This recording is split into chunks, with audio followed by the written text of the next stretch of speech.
साल 1947।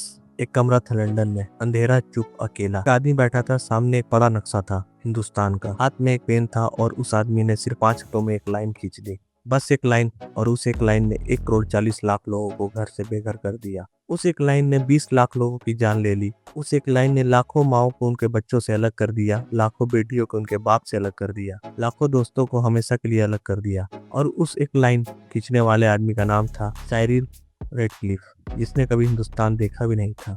आज मैं आपको वो कहानी सुनाऊंगा जो इतनी दर्दनाक है कि सोचने पर भी रोंगटे खड़े हो जाते हैं। ये कहानी है उस रात की जब हिंदुस्तान 2 टुकड़ों में बांटा गया। जून 1947। ब्रिटिश सरकार ने एक फैसला किया, हिंदुस्तान को आजाद करना है, लेकिन पहले उसे बांटना है, और ये काम दिया गया साइरिल रेडक्लिफ को। ये आदमी कौन था? ये एक लॉयर था, लंदन में पढ़ा लिखा समझदार, लेकिन हिंदुस्तान कभी नहीं आया था।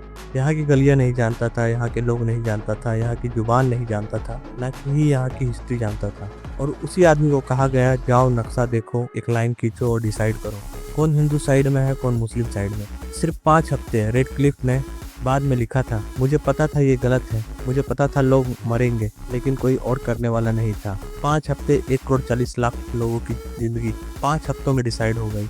आज भी वहाँ है वो लाइन। 14 1947 रात के 12 बजे एक तरफ पाकिस्तान बना, दूसरी तरफ इंडिया, और तब शुरू हुआ इंसानी इतिहास का सबसे बड़ा पलायन। सोचो एक पल, एक इंसान सुबह उठता है अपने घर में, वही घर जहाँ उसने जन्म लिया, जहाँ उसकी माँ ने उसके खिलाया, जहाँ उसके बच्चे खेले, और उसे कहा जाता है ये घर अब तुम्हारा नहीं है, तुम गलत साइड में हो, भागो अभी वरना मार दिए जाओगे। क्या लोगे साथ? कपड़े, जेवर, खाना नहीं, सिर्फ जान लेकर भागोगे। और वो भागे पैदल, भूखे प्यासे, रोते हुए, लाहौर से अमृतसर, अमृतसर से लाहौर।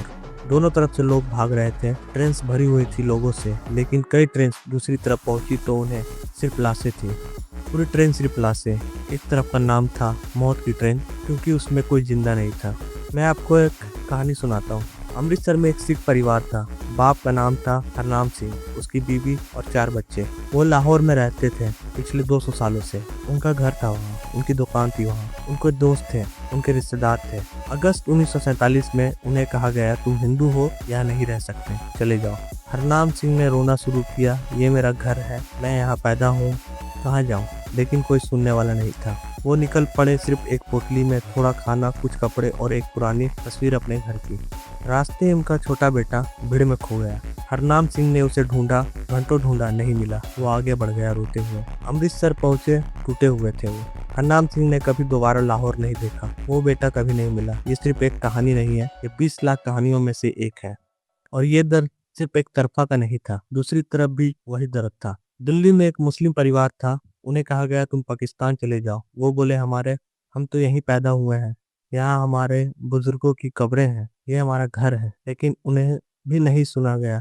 हिंदुस्तान के एक तरफ मुसलमान भाग रहे थे पाकिस्तान की तरफ, पाकिस्तान की तरफ से हिंदू और सिख भाग रहे थे इंडिया की तरफ। रास्ते में दोनों तरफ से हमले हो रहे थे, गांव जलाए जा रहे थे। औरतें, जो इस पार्टीशन की सबसे बड़ी शिकार थी, उनके साथ जो हुआ वो सुनने से भी रूह कांप जाती है। 80,000 औरतें दोनों तरफ से उठा ली गई।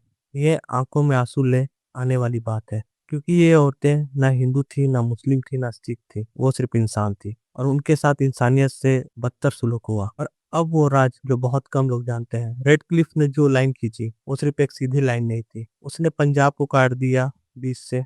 एक ही परिवार के खेत 2 हिस्सों में बढ़ गए, एक ही गांव 2 देशों में बढ़ गया, एक ही नदी 2 मुल्कों में बढ़ गई। एक गांव था गुरदासपुर, पहले डिसाइड हुआ था ये पाकिस्तान में जाएगा, फिर लास्ट मिनट में रेडक्लिफ ने लाइन बदल दी, गुरदासपुर इंडिया में आ गया। क्यों? क्योंकि गुरदासपुर के रास्ते से इंडिया कश्मीर पहुंच सकते हैं, और अगर गुरदासपुर पाकिस्तान में होता तो इंडिया कभी कश्मीर नहीं ले सकता। क्या ये सिर्फ इत्तेफाक था या एक सोची समझी चाल थी? आज तक कोई पक्का जवाब नहीं है, लेकिन एक बात तय है, उस लाइन ने कश्मीर का मसला पैदा किया, और वो मसला आज भी जिंदा है।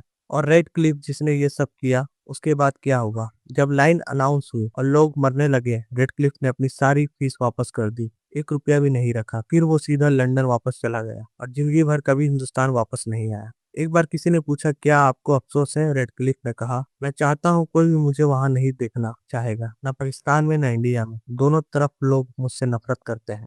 वो 1977 में मर गए, अकेले लंदन में, और हिंदुस्तान आज भी उस लाइन को अपनी सीने में लिए जीता है। एक और बात जो आपको स्कूल में नहीं बताई गई, पार्टीशन सिर्फ हिंदू मुस्लिम का मसला नहीं था, ये एक ब्रिटिश की सोची समझी चाल थी। अंग्रेजों को पता था अगर ये दो मुल्क अलग अलग कमजोर रहेंगे, एक दूसरे से लड़ते रहेंगे और दोनों कभी इतने ताकतवर नहीं बन पाएंगे कि ब्रिटेन को चुनौती दे सके। डिवाइड एंड रूल ये सिर्फ हिंदुस्तान में नहीं किया, अंग्रेजों ने यही किया अफ्रीका में, मिडिल ईस्ट में, पूरी दुनिया में। जाओ आज देखो, पाकिस्तान और इंडिया आज भी लड़ रहे हैं और ब्रिटेन चैन से बैठा है।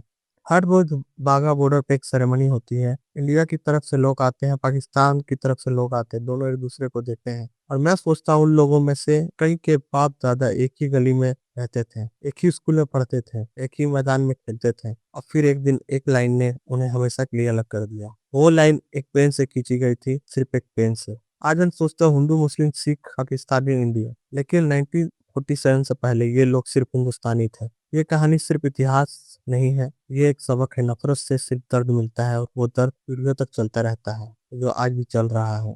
अगर वीडियो आपको पसंद आई तो वीडियो को लाइक, शेयर, चैनल को सब्सक्राइब जरूर करना।